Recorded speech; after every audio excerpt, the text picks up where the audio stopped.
போகிறதுனால அவருக்கு 2 நாள் டைம் ஆகும், நானும் அரேஞ்ச் பண்ணி தான் கொடுக்கணும் அப்படின்ட்டாரு. சரி, அதனால தான் எனக்கு ஒரு 2 நாள் டைமுங்க. அவர் எனக்கு தான் அனுப்பிச்சுடுவார். நான் அப்படியே உங்களுக்கு 3 டியூப் போட்டு விட்டு என்ன மிச்சம் இருக்குதோ மிச்சம் காசு நான் அவனுக்கு அனுப்பிச்சுடுறேன்.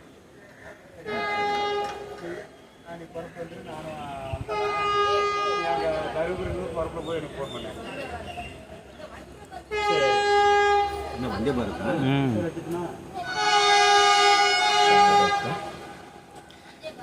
அடா ஓட்டுறா பாடு. அது இப்போ தான் மெதுவாக ஊர்ந்துன்னு வருது. என்னமோ மாதிரி வருது மச்சான் பார்க்குறதுக்கு.